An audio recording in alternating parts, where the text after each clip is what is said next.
சுதர்சன் இப்ப நம்ம தொடர்ந்து பேசிட்டு இருக்கோம். அந்த வரிசையில வந்து 2 அணிகளை நம்ம பேசியிருந்தோம். முதல்ல பாத்தீங்க அப்படின்னா மும்பை இந்தியன்ஸ் அவங்க வந்து யார் யாரும் ரீடைன் பண்ணிருக்காங்க, ரிலீஸ் பண்ணப்பட்டிருக்கு அப்படிங்கிற பேசியிருந்தோம். அடுத்ததா வந்து நம்ம ஆர்சிபியை பத்தியும் பேசியிருந்தோம். ஒரு சாம்பியன் சைடு எப்படி வர போறாங்க அப்படிங்கறத பேசியிருந்தோம். அப்படிங்கும் போது இந்த டீம் வந்து நான் ரொம்ப சர்ப்ரைஸ்டா இருக்கும் அப்படின்னு ஆசைப்படுறேன். ஏன்னா பெரிய எதிர்பார்ப்புகளோட வந்தாங்க. ஏன்னா ஒரு பிளேயர் வந்து வெளியே போனதுக்கு அப்புறம் எப்படி சாம்பியன் ஆவாங்களா, என்ன மாதிரியான இருக்கும் அப்படிங்கிற மாதிரியான ஒரு எதிர்பார்ப்புகள் இருந்துச்சு இந்த அணி மேல. இப்பவும் அது கடைபிடிக்கிறாங்க. அதுக்காக இந்த டீம் வந்து எப்படி இருக்க போகுதுன்னு பார்ப்போம். யார் யார் ரிலீஸ் பண்ணிருக்காங்க, ரீடைன் பண்ணிருக்காங்கன்னு சொல்லுங்க. குஜராத் டைட்டன்ஸ் பொறுத்தவரை பார்த்தீங்கன்னா அவங்க உள்ள வந்து முதல் 2 வருஷமும் சூப்பராக விளாண்டாங்க. ஒரு கப் அடிச்சாங்க, ஒரு ஃபைனல் போனாங்க. அடுத்த 2 வருஷத்துல பாத்தீங்க அப்படின்னா ஒரு வாட்டி கடைசி டைம் வந்து இது வர வந்தாங்க, பிளே ஆஃப் வர வந்தாங்க. ஒரு நல்ல ஸ்குவாட் அவங்க. அதுதான் இதுவும் ரீடைன் பண்ணியிருக்காங்க. மறுபடியும் ரிலீஸ் பண்ணதை முதல்ல பார்ப்போம். ரூதர்ஃபோர்டை ஏற்கனவே அவங்க வந்து ட்ரேட் பண்ணியிருந்தாங்க மும்பைக்கு, அதனால அவர் ஏற்கனவே போயிட்டாரு. அப்புறம் மஹிபால் லோம்ரோர், அவரை முக்கியமான ஒரு ஆல்ரவுண்டர், அவரை வந்து ரிலீஸ் பண்ணியிருக்காங்க. ஒரு பேட்டர், அவரை ரிலீஸ் பண்ணியிருக்காங்க. ஆல்ரவுண்டரா இருக்கிற 2 பேர் ரிலீஸ் பண்ணியிருக்காங்க. 2 பேருமே ஃபாரினர்ஸ். கரீம் ஜெனத் அவங்களையும் தசும் சனகா அவங்களையும் ரிலீஸ் பண்ணியிருக்காங்க.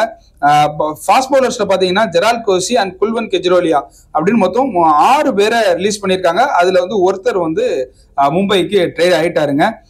கிட்டத்தட்ட பாத்தீங்கன்னா ஒரு நல்ல அமௌண்ட்லயே போறாங்க குஜராத் டைட்டன்ஸ். கிட்டத்தட்ட பாத்தீங்கன்னா அவங்களுக்கு 12 கோடி இருக்குங்க ஆக்ஷன்ல. 6 பேரை ரிலீஸ் பண்ணியிருக்காங்க. பாத்தீங்க இதுல அவங்களுக்கு ஃபில் பண்ண வேண்டிய இடம் அப்படி இருக்குன்னு பார்த்தா நிறைய ஒரு இதுல இருக்கு. ஒரு ஆல்ரவுண்டர் யாராவது ஃபாரின் ஆல்ரவுண்டர் பார்ப்பாங்க. நம்ம அதுக்கு முன்னாடி ரீடைன் பண்ண பிளேயர்ஸ் யாரு அப்படிங்கிறத பார்த்துடலாம்.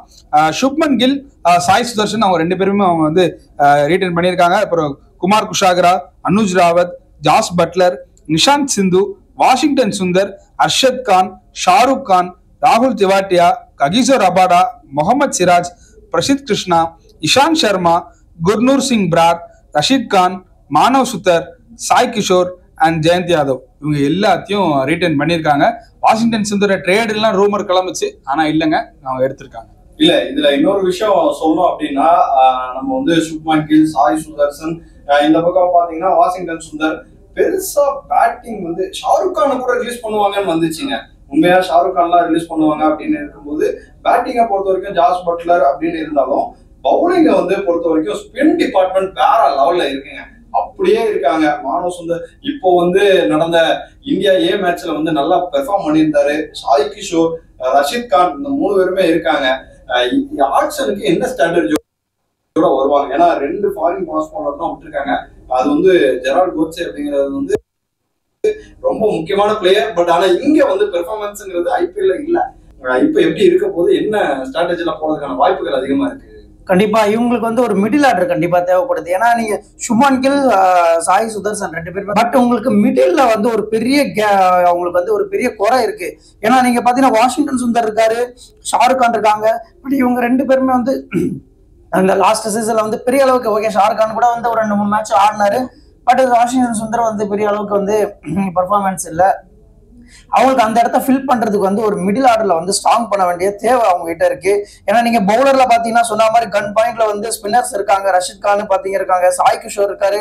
ஆனா அவங்க சாய் கிஷோரை வந்து லாஸ்ட் டைம் வந்து அவ்வளவா யூஸ் பண்ணவே இல்லை. 2 ஓவர் 1 ஓவர் அந்த மாதிரி தான் மூவ் பண்ணாங்க. But spinners okay. அது இல்லாம பாத்தீங்கன்னா ககிசோர் ரபாடு ஃபாஸ்ட் பவுலரை பொறுத்த வரைக்கும் முகமது சிராஜ், ககிசோர் ரபாடு, பிரசித் கிருஷ்ணா, இஷாந்த் சர்மா இந்த 4 பேருமே வந்து பாத்தீங்கன்னா வேற லெவல்ல பெர்ஃபார்ம் பண்ணிட்டு இருக்காங்க அந்த லாஸ்ட் சீசனை பொறுத்த வரைக்கும். அது இல்லாம ஓவரால் ஐபிஎல்லுமே வந்து இந்த 4 பவுலர்ஸுமே வந்து சூப்பரா பெர்ஃபார்ம் பண்ணிட்டு இருக்காங்க. ஸோ அதனால இவங்களுக்கு வந்து ஃபாஸ்ட் பவுலர்ஸ் வந்து தேவையில்லை. இவங்களுக்கு தேவையானது அந்த மிடில் ஆர்டர் ஓட்டையை எப்படி அடைக்கணும்ன்றது தான். அதுக்கு தான் போயிருக்காங்க. ஏன்னா வாஷிங்டன் சுந்தரை வந்து நீங்க எல்லா மேட்சையும் வந்து யூஸ் பண்ணுவாங்களான்றது ஒரு டவுட் இருக்கு. அவங்களுக்கு இப்ப தேவை இல்லை, ஸ்பின் பிச்சுன்னா தான் அவரை வந்து யூஸ் பண்றதுக்கான சான்ஸ் இருக்கு. ஏன்னா நீங்க வாஷிங்டன் சுந்தரம் வரீங்கன்னா ஒன்று பவுலிங்கும் கான்ட்ரிபியூஷன் வேணும், பேட்டிங்கான கான்ட்ரிபியூஷனும் வேணும். அவர் 2மே பண்ணக்கூடிய ஒரு பிளேயர். பட் அவர் எந்த பிச்சில் நம்ம யூஸ் பண்ண போறோன்றதை பொறுத்து இருக்கு.